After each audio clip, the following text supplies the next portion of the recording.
మహబూబ్ నగర్ జిల్లా Rajapur police station పరిధిలోని చిన్నరేవల్లి గ్రామంలో ప్రేమ జంట ఆత్మహత్య చేసుకుంది. ఇద్దరు మైనర్లేనని ఎస్ఐ తెలిపారు. చిన్నరేవల్లికి చెందిన యువకుడు అతని కంటే 6 నెలలు పెద్దదైన యువతి కొంతకాలంగా ప్రేమించుకుంటున్నారు. పెళ్లి వయసు వచ్చి ఆర్థికంగా స్థిరపడిన తర్వాత పెళ్లి చేస్తామని కుటుంబ సభ్యులు గ్రామస్తులు వారికి నచ్చచెప్పారు. అయితే ఆదివారం యువతి ఇంట్లో చీరతో ఉరివేసుకుని ఆత్మహత్య చేసుకుంది. విషయం తెలుసుకున్న యువకుడు మొద్దంపల్లి గ్రామ శివార్లోని పశువుల కొట్టంలో ఉరివేసుకున్నాడు.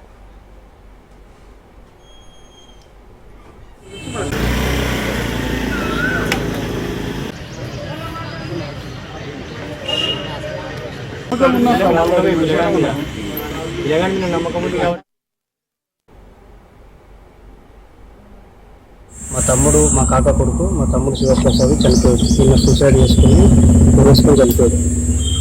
ఇద్దరు ఒక అమ్మాయి అబ్బాయి ప్రేమించుకోవడం వల్ల వాళ్ళిద్దరి మధ్యలో ఏదో మనస్పర్ధలు వచ్చి అమ్మాయి మా ఇంటి పక్కన మా ఇంట్లోనే మా పాత ఇల్లు ఉంది, పాత ఇంట్లోనే ఉరేసుకొని చనిపోయింది. అమ్మాయి ఉరేసుకొని చనిపోయినప్పుడే అది ఉరేసుకొని తెలిసినప్పుడే హాస్పిటల్కి మా తమ్ముడే తీసుకెళ్ళినాక అక్కడ చనిపోయిందని తెలియగానే అమ్మాయిని ఇంటికి తీసుకొచ్చారు. మా తమ్ముడు పొలం దగ్గర అక్కడ వెళ్ళి అటు మొదంపల్లి చివరికి వెళ్ళి ఒక గుడిసెల ఆవులను కట్టేసే గుడిసెల ఉరేసుకొని చనిపోయింది. పిల్లగాడిది 17 సంవత్సరాలు. అయితే పెద్ద మనుషులో మాట్లాడేది, అందరూ మాట్లాడితే అమ్మాయి తరపు నుంచి వాళ్ళే ముందుకు తీసుకొచ్చారు. పెద్ద మనుషులను తీసుకొచ్చి ఇట్లా మా పిల్లని ఖరాబ్ చేస్తున్నాను అంటే మా నాని వాళ్ళందరూ మ్యారేజ్ చేసుకుంటాన్ని అందరి ముందర ఒప్పుకున్నాడు. మేము అందరం కాంప్రమైజ్ అయినాము. సరే చేసుకుంటావో ఒక 1 మంత్ తర్వాత చేసుకుంటావు, జూన్ తర్వాత చేసుకుంటావా అని మేము ఊరుకున్నాము. అది కరెక్ట్. మైనర్ 17 సంవత్సరాల మందుకు అబ్బాయి చేసుకోలేకపోయింది అప్పుడు మాట్లాడినప్పుడు. తర్వాత ఇప్పుడు 18 సంవత్సరాలు నిన్నగా నెక్స్ట్ మంత్ చేసుకున్నారు. వాళ్ళు అలాంటి వాళ్ళ ఇద్దరి మధ్య ఏం గొడవ లేదు, వాళ్ళు మంచిగానే ఉన్నారు.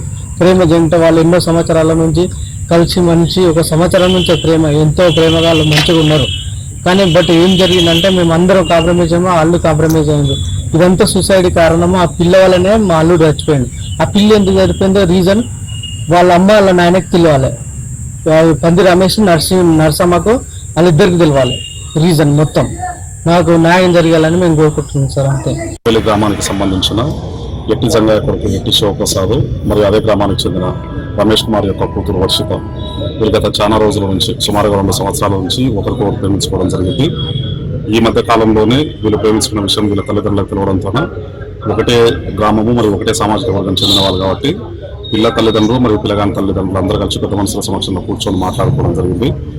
మీకు వయసు ఇంకా రాలేదు కదా, ఒక కొన్ని రోజుల వరకు ఆగండి, వయసు అయిపోయిన తర్వాత మేమే మీ దగ్గర మీ ఇద్దరు పెళ్లి కల్పిస్తామని చెప్పి ఒకసారి చెప్పడం జరిగింది. తర్వాత మళ్ళీ ఈ మధ్య కాలంలోనే అమ్మాయి వాళ్ళ తల్లిదండ్రులు ఎవరు పెళ్లి చేస్తామని చెప్తున్నాం కదా, అందరూ ఆ పిల్లలందరూ మాట్లాడదు, వాళ్ళ ఇంటికి వెళ్ళిపోవాల్సిన అవసరం లేదు, పెళ్లి చేసిన తర్వాత ఎట్లా జరిగేది అట్లా జరుగుతుంది, నువ్వు అక్కడేం బుక్ ఏం మాట్లాడద్దు అని చెప్పి కొంచెం అమ్మాయిని మందలించడం జరిగింది.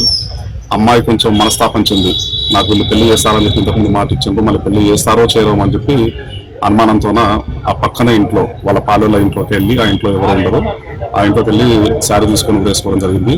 ఇది గమనించిన అమ్మాయి వాళ్ళ తల్లిదండ్రులు ఆ పక్క వాళ్ళందరూ కలిసి అమ్మాయిని తీసుకొని దగ్గరలో ఉన్న డాక్టర్ దగ్గర తీసుకెళ్తే అప్పటికే చనిపోయిందని చెప్పి డిక్లేర్ చేయడం జరిగింది. ఈ విషయం తెలుసుకున్న అదే గ్రామానికి చెందిన ఈ జంగయ్య కొడుకు శివప్రసాద్ ఎవరైతే ఉన్నారో, అయ్యో పాపం ఈ అమ్మాయి చనిపోయింది కదా అని చెప్పి ఈ బాబు మనస్తాపానికి చెంది ఇంటి నుంచి దూరంగా వెళ్ళి వ్యవసాయ పొలంలో దగ్గరికి వెళ్ళి వేరుతో ఈ బాబు కూడా ఉరేసుకోవడం జరిగింది.